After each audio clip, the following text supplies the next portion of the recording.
नारद जी महाराज सन्मुख बैठ करके आराधना कर रहे हैं किशोरी जी की, और किशोरी जी की आराधना वंदन करने के बाद अपनी जटाओं को किशोरी जी के चरणों से स्पर्श कराने के बाद नारद जी धीमे से किशोरी जी के पल्ले में झांक के देखते हैं और भाव से कहते हैं, हे कृष्ण मनोहारिणी।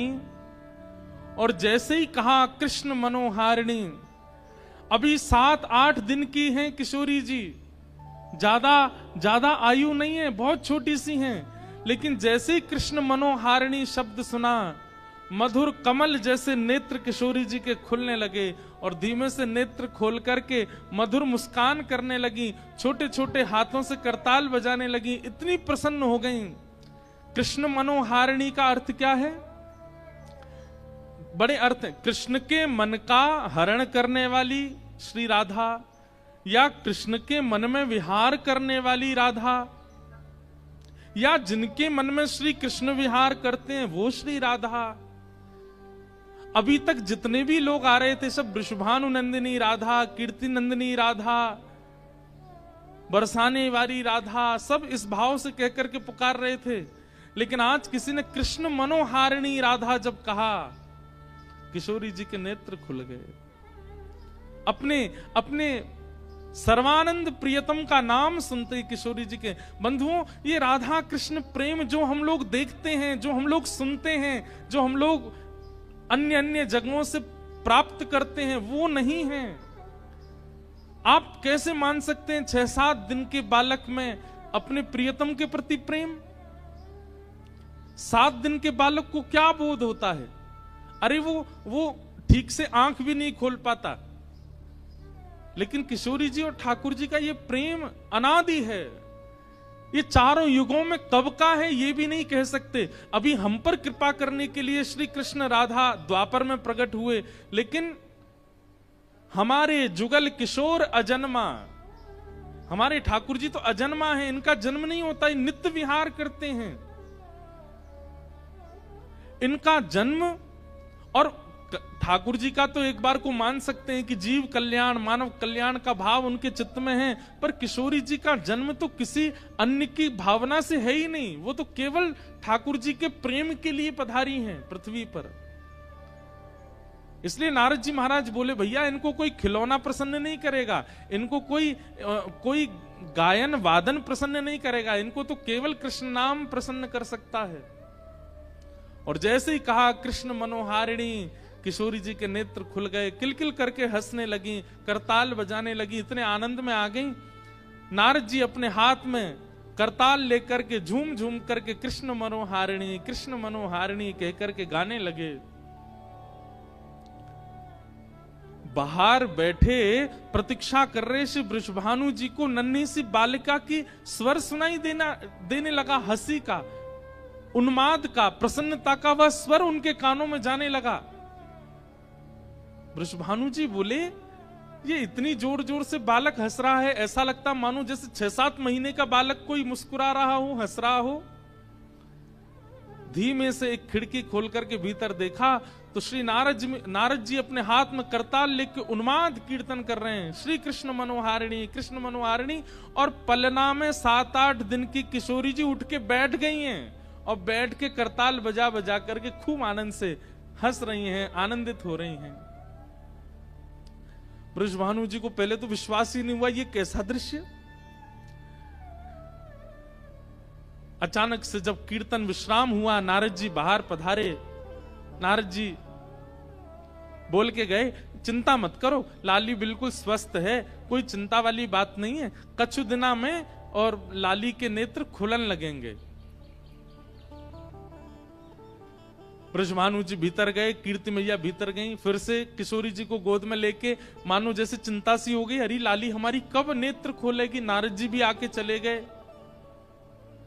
तब वृषभानु जी बोले, मुझको एक तरीका पता है। बोले क्या?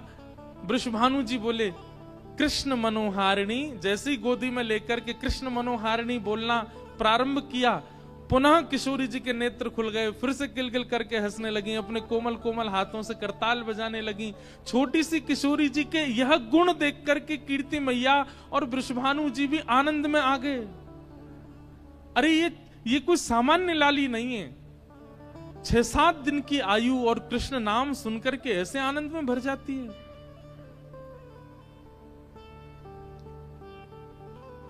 ऐसी हमारी किशोरी जी, कृष्ण नाम बहुत प्रिय है, कृष्ण शब्द बहुत प्रिय है श्यामा जी को।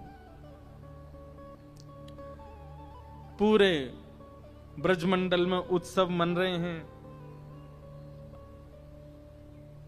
एक जगह वर्णन आता है कि किशोरी जी की जो दाई, मतलब जिन्होंने किशोरी जी को जन्म के समय कीर्ति मैया के पास रह करके दाई मैया होती है, जिन्होंने जन्म दिया, वो दाई मैया कौन थी?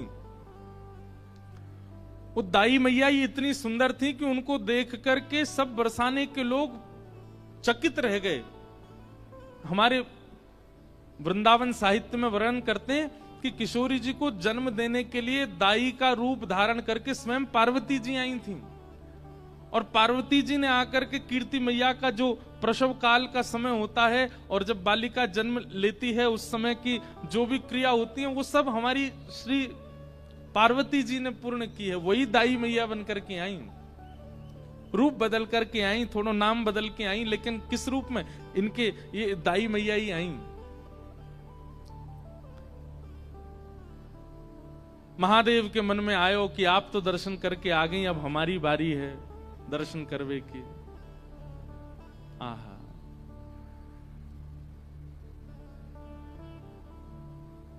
महादेव त्रिपुंड लगाए, हाथ में त्रिशूल लिए, जटा जूट बांधे।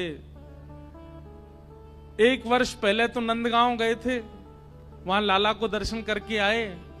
अब 1 वर्ष बाद जब बरसाने पधारे हैं,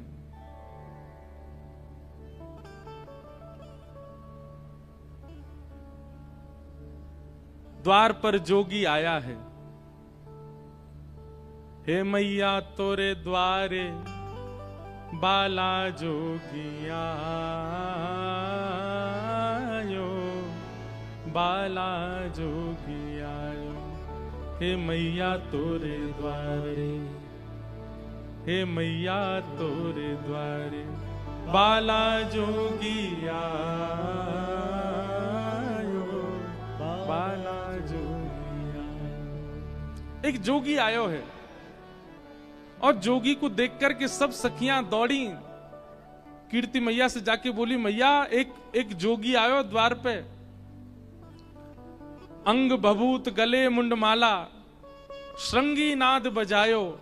हे मैया तोरे द्वारे बाला जोगी आयो। कीर्ति मैया बोली, खूब सारे रत्न दे दो, खूब सारे आभूषण दे दो। तभी एक गोपी बोली, मैया ये गलती मत करियो, यही गलती नंदरानी यशोदा ने करी। बोले कैसी गलती? बोले उनने भी लाला को दर्शन नहीं करायो और रत्न आदि देकर के भेजनो प्रारंभ कियो। ऐसो रोयो कन्हैया, ऐसो रोयो कन्हैया, कोई तो शांत नहीं भयो। फिर वह बाबा को भीतर ही बुलानो पड़ो, और यही बाबा ने जाय करके ऐसो मंत्र फूंको, लाला आज तक अला बलानते दूर रहे। इतने बड़े बड़े राक्षस आ जाएं फिर भी लाला को कोई बाल बांको ना करे। अरे पूरे गोकुल में तो यही हल्ला है कि यही बाबा की बभूति ते ही लाला की रक्षा होवे। मैया हमारी लाली ऐसी सुकुमारी जन्मी है, आप या बाबा को बाहरते बाहर मत जान दो, भीतर बुलाए लो, और या जोगी बाबा ते ने लाली के बारे में पूछ लो। आहा, बंधुओं, महादेव सतत राम नाम जपते हैं, ये तो सबको पता है, पर महादेव के कंठ में, महादेव के हृदय में, महादेव के चित्त में सदा श्री किशोरी जी का गुणानुवाद चलता रहता है, ये हमारे ब्रज के लोग ही जानते हैं। राधा कृपा कटाक्ष स्तोत्र का निर्माण स्वयं महादेव ने किया है। महादेव भीतर पहुंचे, जैसे ही किशोरी जी का दर्शन किया, नेक सी लाली को देख करके महादेव तो मंत्र मुग्ध हो गए। अपने डमरू का नाद करने लगे, वहीं नृत्य करने लगे। और किशोरी जी ने जैसे ही देखा महादेव को नृत्य करते हुए देख, महादेव को किशोरी जी आनंदित हो गईं, खिलखिल करके हंसने लगे। कीर्ति मैया ने कही, हे जोगी बाबा आप आए हो, मेरी लाली के बारे में कुछ बताओ ना। मेरी लाली को ब्याह कब होएगो और कौन ते होएगो। मुझे तो अभी ते चिंता लगे, ऐसी सुकुमारी ऐसी प्यारी लाली मेरी, या को भरतार कौन होएगो।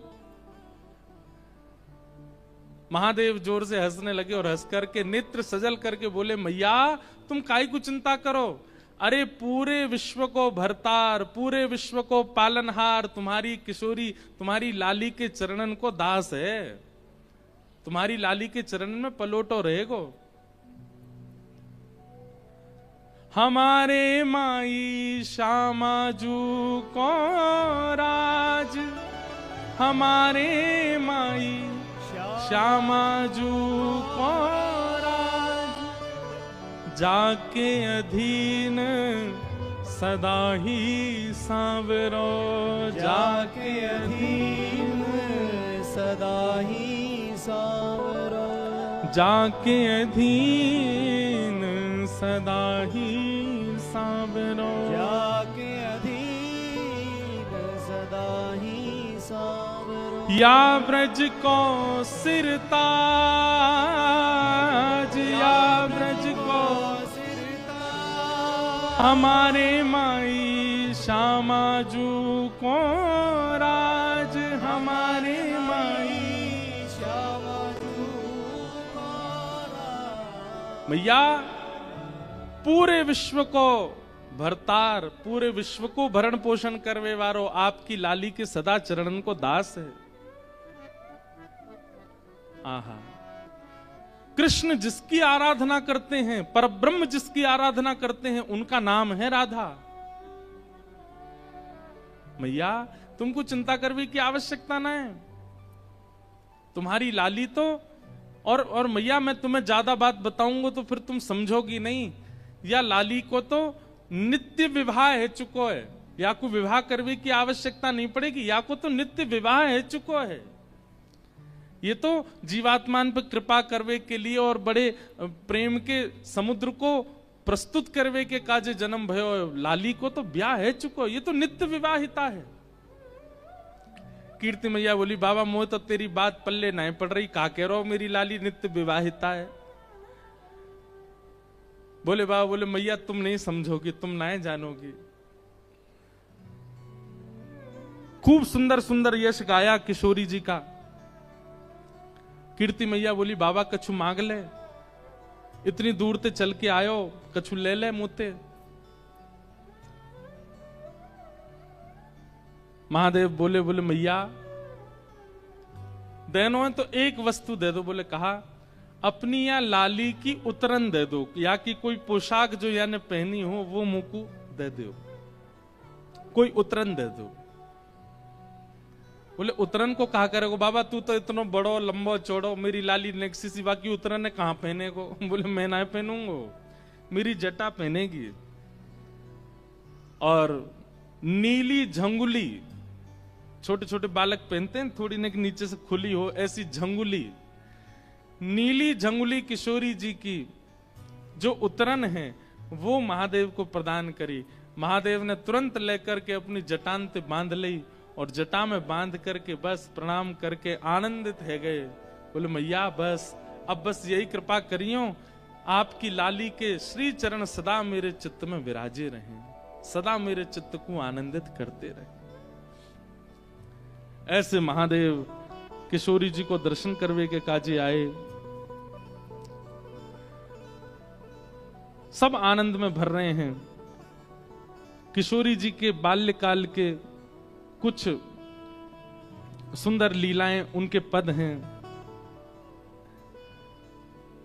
जैसे दूध पान करती हैं कीर्ति मैया का, तब किशोरी जी का रूप कैसा भाव दिखता है।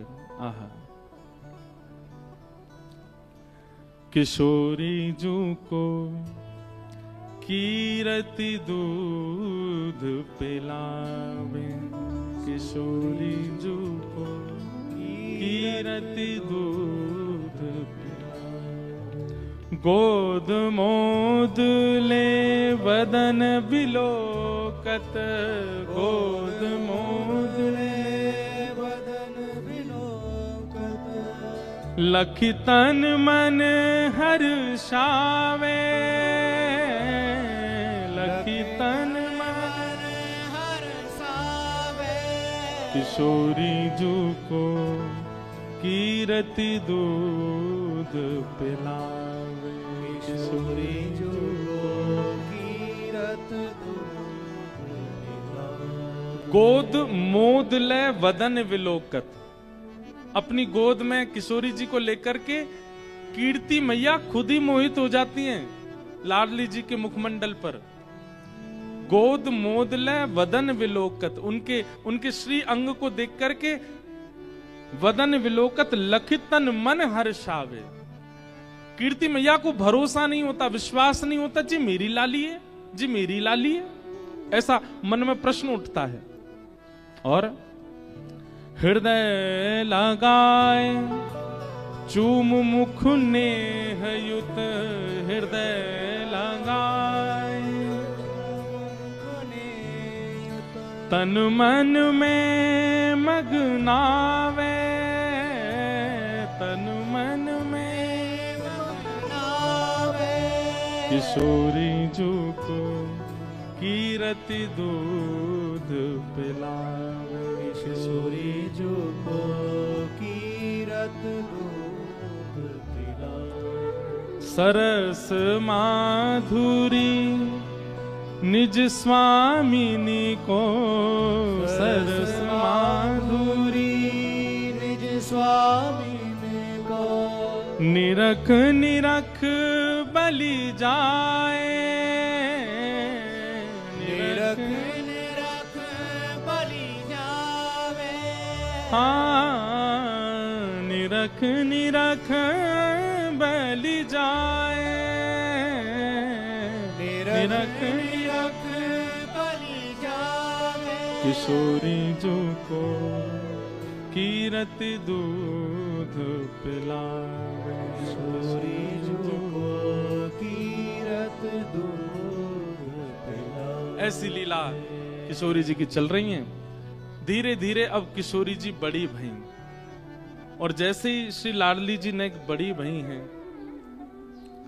जैसे ठाकुर जी के मुख से सबसे पहला शब्द निकला गैया, हमारे श्याम सुंदर ने सबसे पहला शब्द अपने मुख से कहा है गैया।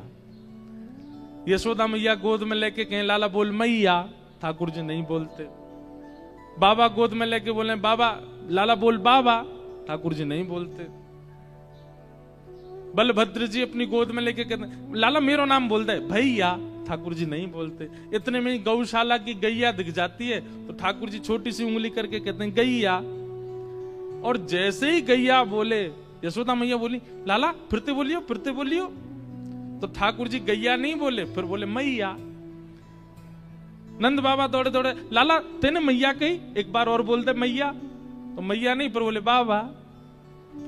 बलराम जी को अपनी गोद में लेकर के चले गए, बोले अब बोलते भैया,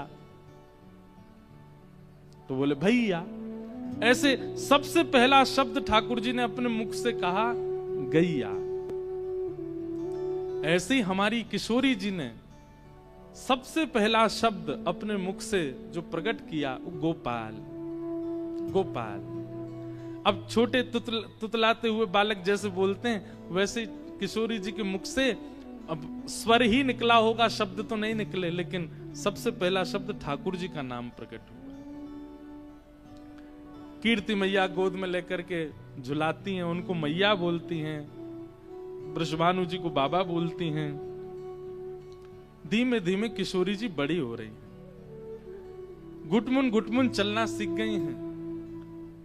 सब बरसाने में सखियों की भीड़ लगती है किशोरी जी को देखने के लिए। ऐसी सुंदर लीला चलती है। जैसे हमारे ठाकुर जी को मक्खन बहुत प्रिय है, ऐसी किशोरी जी को दही बहुत प्रिय है। अब पदों में ही हैं सारी लीलाएं, इसलिए एक पद है। आहा, एक दिन रात्रि में थोड़ा थोड़ा बोलना सीख गई हैं किशोरी जी, और कीर्ति मैया के बगल में सोई हैं। अर्धरात्रि में उठ गई और उठ करके मैया के बगल में बैठी बैठी किशोरी जी रोने लगी। इतना प्रेम करते हैं सब किशोरी जी से कि उनके मुख से रुदन का स्वर निकलते ही पूरा पूरा महल इकट्ठा हो जाता है कि किशोरी जी रोने ना पाए, इतना प्रेम करते हैं। अब किशोरी जी जैसे उठ के रोने लगी, कीर्ति मैया उठ के बैठ गई, वृषभानु जी उठ करके बैठ गए। सब बोले लाली कहाँ भयो, तू काईकू रो रही है? अरे या लाली को कोई पीड़ा तो ना हैगी? अरे कहीं भूखी तो ना रहेगी? कहाँ है गो? कीर्ति मैया ने अपनी गोद में ले ली और पूछ रही हैं बार बार, लाली कहाँ है गो, तू काईकू रो रही है? तो छोटी सी किशोरी जी अपनी तोतली वाणी में कह रही हैं, गाड़ो दही दे मैया मोहे, गाड़ो दही दे मैया मोहे। आपको समझ आ रही गाढ़ा किसको कहते हैं? एक तो दही होता है बिल्कुल पानी जैसा, दूध जैसा, और गाढ़ा दही होता है बिल्कुल कठोर तो नहीं पर कटेमा दही, मतलब उसके आप शेप बना सकते हो, उसको गाढ़ा दही कहते हैं। किशोरी जी को वो बहुत प्रिय है। एक मटका में जमाया गया हो, उसमें बढ़िया सुंदर मिश्री की खांड डाली हो, ऊपर से केसर पधराई हो, दही जमाते समय ही उसमें खांड डाल, मतलब दूध में ही खांड डाल करके मीठा दूध, उसकी दही जमाओ, उस पर ऊपर केसर लगा दो, मिट्टी के बर्तन में जमाओ, और जब वो जम करके निकले तो गाढ़ी गाढ़ी हो जाएगी। वो किशोरी जी को बहुत प्रिय है। किशोरी जी उसमें सुंदर सुंदर आकृति बना बना करके पाती हैं। तो किशोरी जी क्या कह रही हैं? गाढ़ो दही दे मैया मोए, गाढ़ो दही दे मैया मोहे। भोर लगी भूख श्यामा को, भोर लगी भूख श्यामा को, बोलत है तुतराई, हाँ बोलत है। तुतराई। कहाँ बोल रही हैं? गाढ़ो दही दे मैया मोए, गाढ़ो दही दे मैया मोहे। सोए रही कीरत रानी जहां, सोए रही कीरत रानी जहां, मचल देत है जगाए श्यामा, मचल देत है जगाए श्यामा। गाढ़ो दही दे मैया मोहे, गाढ़ो दही दे मैया मोहे। कीर्ति मैया उठ करके बोली, लाली अभी तो भोर भी ना भाई, अभी तो रात है रही है, और नेक देर पहले ही तो तू खा पी के सोई है, इतनी जल्दी उठ करके और इतनी रात में दही खावे ते घरों बैठ जाएगो, शरीर की प्रकृति बिगड़ जाएगी, ऐसा ना करो करें। और नेक सबर कर ले, नेक सूर्य उदय है जाएगो, नेक भोर है जाएगी तो मैं तुमको खवाए दूंगी। किशोरी जी जिद कर रही, ना मुझे तो अभी पानो है, मुझे तो अभी खानो है। कीर्ति मैया बोली, इतनी जिद काय को कर रही है, कहा बात है, इतनी रात में तुमको दही काय को चाहिए? तो किशोरी जी बता रही हैं कि क्यों इतनी जल्दी पाना है। क्या कह रही हैं? श्री दामा जो जाग जई है, श्री दामा जो जाग गई है। किशोरी जी के बड़े भैया हैं श्री दामा, भगवान के परम सखा, कीर्ति मैया के बड़े पुत्र हैं श्री दामा, और फिर उनके बाद किशोरी जी। तो किशोरी जी कह रही हैं, श्री दामा जो जाग जई है, श्री दामा जो जाग गई है। ले गो सब खा लैया, ले गो सब खा लैया। मैया मैं आधी रात में यहाँ हमारे दही मांग रही हूँ, क्योंकि सवेरे सवेरे श्री दामा उठ जाएगो और उठ करके सबरो दही खा जाएगो, मेरे काजे बचेगो ही नहीं, और छोड़ेगो भी तो कौन सा छोड़ेगो?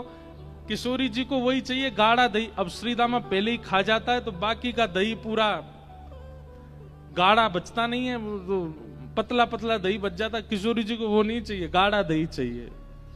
श्रीदामा जो जाग जई है, श्रीदामा जो जाग गई है, ले गो सब दही खैया, ले गो सब दही खैया, मोए गाढ़ो दही दे मैया मोए।